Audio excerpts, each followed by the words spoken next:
Hi everyone. Ooh, I gotta pull you down. Okay, welcome to Erin's Tasty Kitchen. I'm Erin, and today is day number 6 and 7 of Christmas, of the 12 days of Christmas cookies. I have had a hard time saying that every day. So I'm going to do 2 today because we are going to an ugly Christmas sweater party tonight, and I am taking a tray of cookies, and I want to show you an easy cookie that you can make from home and add to a cookie tray that if you were in a rush, in a hurry, and I have done this, gone to Sam's or gone to Costco or gone to Walmart or your local Piggly Wiggly and picked up a tray of already made cookies. This is something that you can do at home and add to that tray, and so I want to show you that trick. But first, we're going to start with the everything cookie, which is 2 sticks of butter, and then let me get my brown sugar here, a cup and a half of brown sugar, and I think I've said this in every video, but unless your recipe says not to pack it, pack your brown sugar. So a cup and a half of brown sugar packed.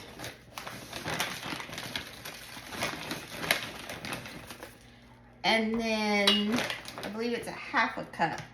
Yes, a half a cup of white sugar.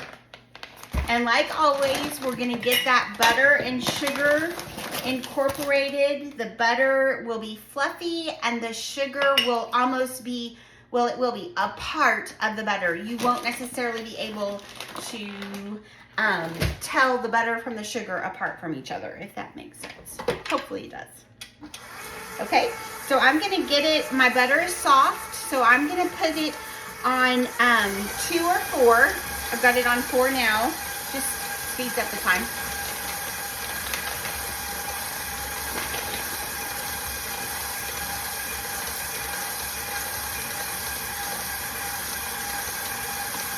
And then I'm going to go ahead and get my eggs ready. You need 2 large eggs.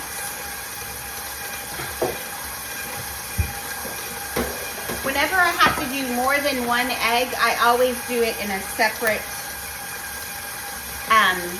container. When I did the cookies yesterday, I only had 1 egg, and I said, if you trust your cracking skills, do it over. If not, do it in another container. But whenever I have 2, I always do it while I'm letting the butter and sugar incorporate. And I let that go for a good minute, maybe even up to 2 minutes, depending on what I'm doing in the kitchen. You cannot overbeat the butter and the sugar. And then to the egg, I'm going to go ahead and add the vanilla. And that is a tablespoon of vanilla. If it's a teaspoon, I usually just pour it in, but for a tablespoon, I do measure. And you can add that to your eggs. Okay, and then that is ready. So I'm gonna do it 1 egg at a time. And I'm just gonna leave it on, it's on 4. Actually gonna move it up to 6.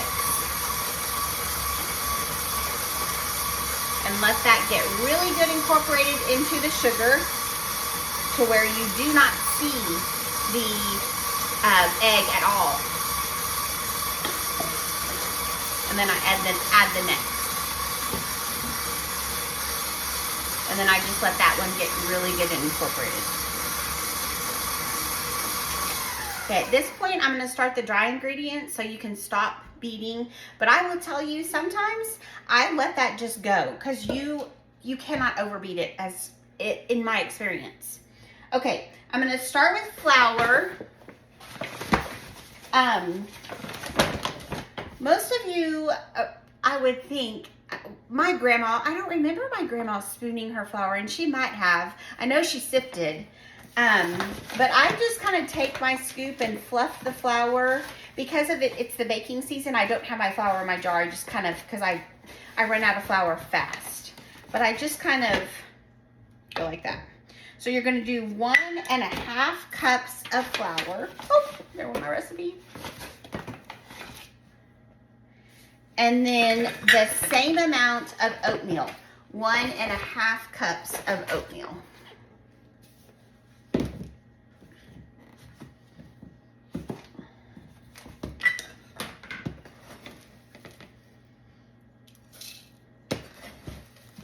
One and a half. Okay, then you need baking soda and baking powder for this one.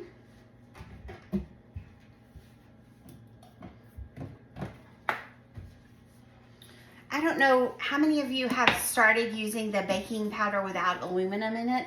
I haven't, I usually buy from Sam's or Costco, and I haven't run out yet, but as soon as I do, I'm going to try it.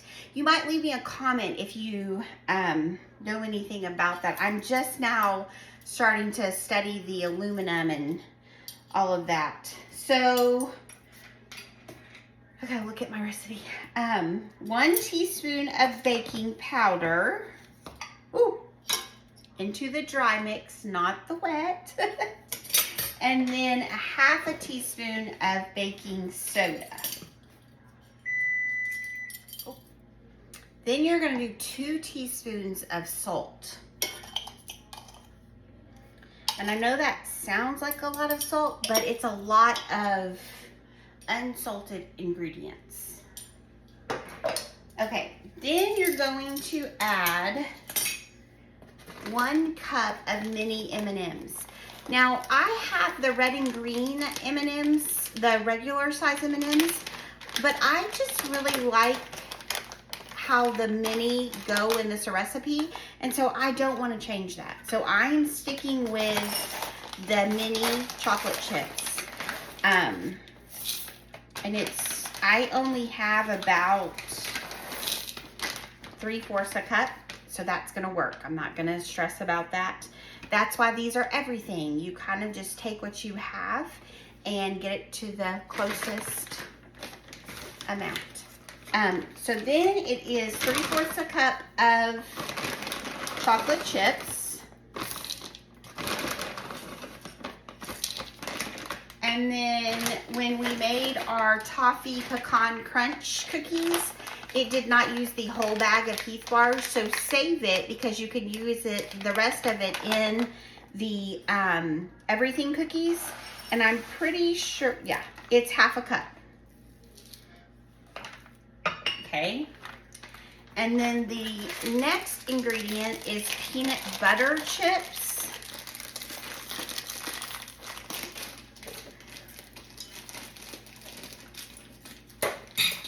And you're going to do 1 cup of that.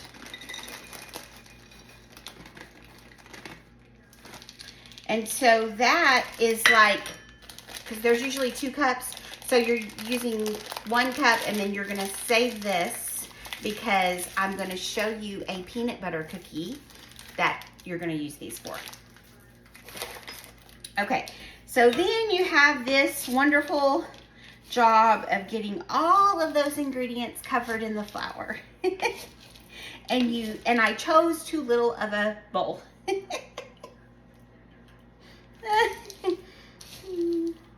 Okay, so I have to give a shout out to my friend Ashley for making this adorable sweatshirt. It is so cute.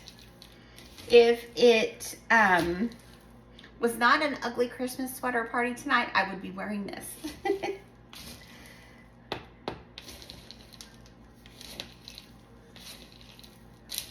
Okay, so I'm just working those ingredients, just making sure that everything gets covered in the flour, and I'm doing it kind of slowly just because I don't want anything to pour out. And I just lost 1 peanut butter chip. Okay, now I'm going to put this on stir and add all of the ingredients.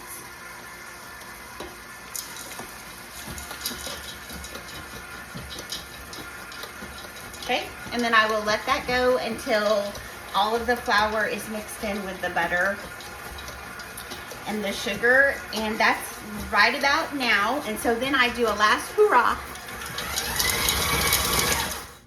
and I stop it. I don't know why I say hurrah, but but I think every time at the end I go hoorah or I say something. And so, because you have to have fun in the kitchen, right? So I kind of do a last minute big twirl to make sure everything gets incorporated.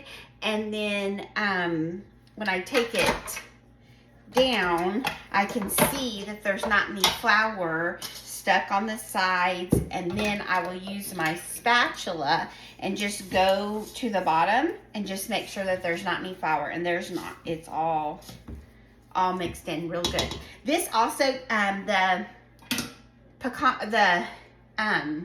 toffee pecan crunch was a crumbly batter, and this is too. So the same with these cookies. Once you get them rounded, the scoop onto the cookie tray, you're going to use your three fingers and pack them down. Live kitchen prep right here.